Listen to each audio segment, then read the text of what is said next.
Hi everyone, and welcome to this video about working with factors. Throughout this video, I am going to look at a subset of the garden harvest data, the tomatoes. So I have taken the garden harvest data and then filtered it down to the vegetable being equal to tomatoes. So we're going to start by looking at the default order of variety. We're going to do this just by counting how many harvests of each variety there are. The order that they're printed is the default ordering.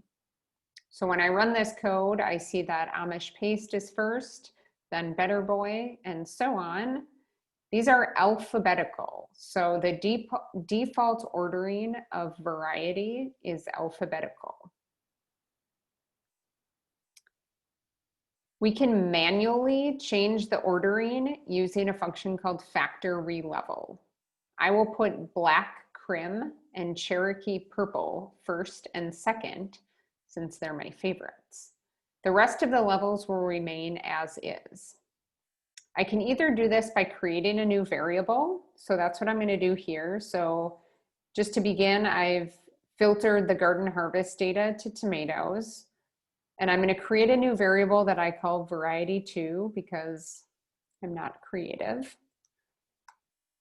And that is going to be this re-leveled variety. So I re-level the variety variable. And I want black crim to be first. And I want Cherokee purple to be second. And then I'm just going to count these again just to show you. What did I do?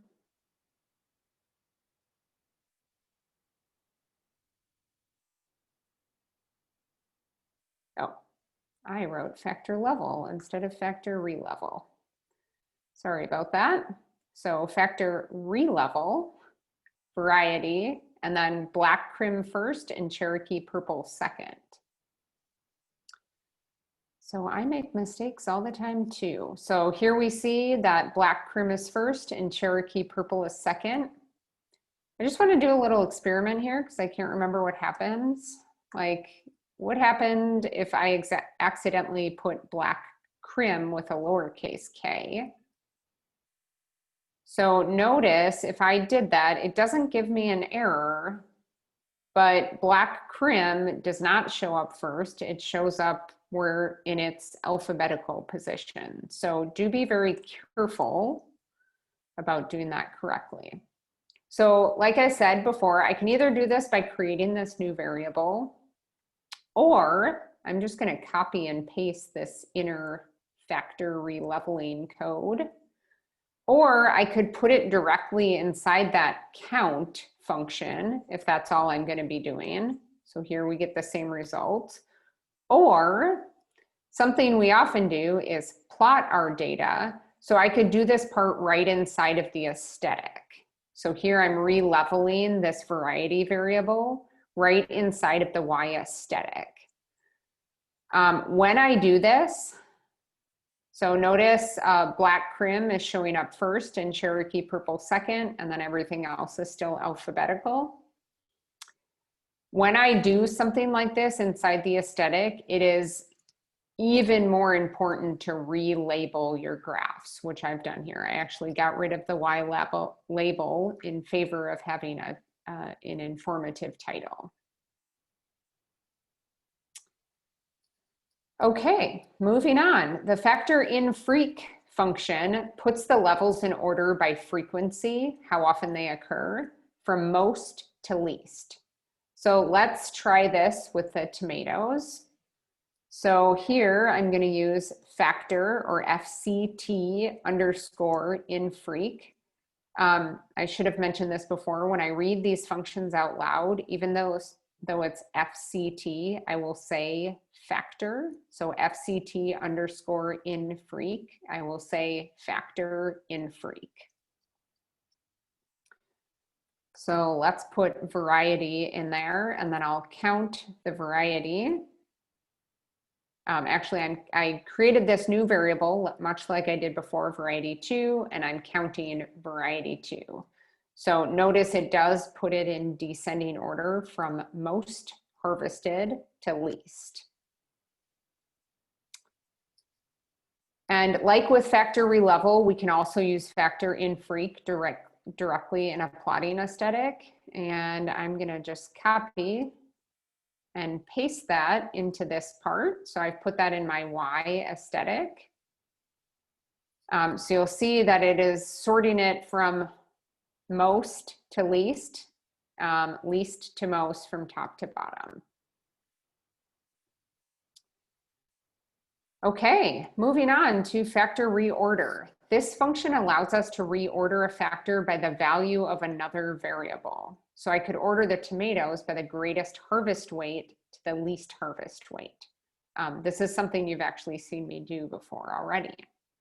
This function has 3 arguments: the factor you want reordered, the variable you want reordered by, and the function that should be performed on the reordering variable. That function by default is the median. So if you leave it out, it'll be doing the median. There's also a 4th optional argument, which is .desc, which stands for descending, equals true. So you can set that option to true. By default, it's false. So the default is to sort from smallest to largest. Descend equals true, we'll sort from largest to smallest. So here we want to do factor reorder, and we're going to reorder variety, and we're going to reorder by weight. And the function we're going to perform is sum, because we want to sum up all the weights, the ones that weigh the most to the ones that weigh the least, or the order that we want the varieties in. And I'm going to add that descend equals true so that it does it in the order I want it to. And here, rather than just counting, I've both counted and I've summed up the weights just so that you can see that they correspond. So here, the order of variety 2 is from the ones that weigh the most to the ones that weigh the least. The factor reverse function, fct underscore rev, reverses the current order. I often use this in combination with factor infreq. So that's the example I'm going to show. So originally we had this plot that looks like this, kind of looks like it's from least to most. If we add that, oops. If we add factor rev in front of this, that will reverse the order from most to least. So this is extremely common. I also use factor rev, well, sometimes when I forget to add this descend equals true, I sometimes use it in combination with factor reorder as well. Okay, moving on to factor recode. Factor recode is a way to manually create new levels. A simple example would be if I wanted to capitalize the grape and volunteers levels to match everything else. The format of this function is factor recode, whatever your factor is, and then the new level, not in quotes on the left, equals the old level in quotes on the right. And then you could keep going through new levels. So here, I want to recode variety. And the new level for volunteers, or let's do grape first, is grape with a capital G. The old level was grape with a lowercase g. The new level for volunteers is capital V volunteers, and the old level was lowercase v volunteers.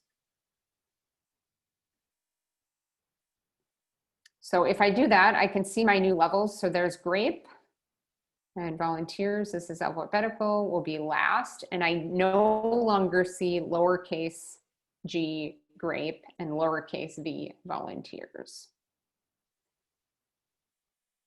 Factor lump. This is an easy way to group together less common levels. Let's go back to the full garden harvest data. First, let's count the number of harvests in each vegetable and arrange by descending n. So here I can see I've harvested tomatoes the most, followed by lettuce, beans, and so forth.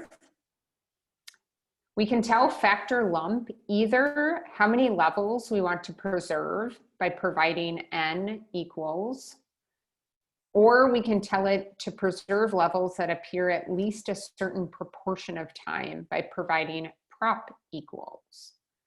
So below, we're going to preserve the top 9 vegetables and lump all others together. So here I will use factor lump vegetable,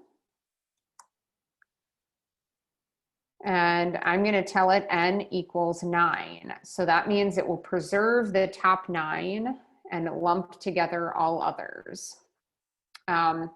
I think I pointed this out earlier, but in case I forgot, as I'm doing this, when I create a new variable, I like to give these new names. Some people will overwrite the old variable, meaning the name they give this will be vegetable. I would advise against that, or if you're going to do it, I would be extremely careful doing that. Seen a lot of mistakes happen that way. So after I lump together these factors, I'm then going to count by vegetable group and then arrange by descending n, just so you see what happens. So notice I now only have 10 levels, and I have this new level called other that has a count of 140. The other thing maybe I could show you in here real quick that I'm doing on the fly is you can give it a name for the other level. So sometimes there's like a meaningful way to name this. In this case, I don't think I really have a very meaningful name for this, but I could call it something like, you know, I don't know, less used veggies. And then when I run this, my name of that vegetable is called less used veggies. So, all right, that is all I have for you for this video. I will stop recording. Bye-bye.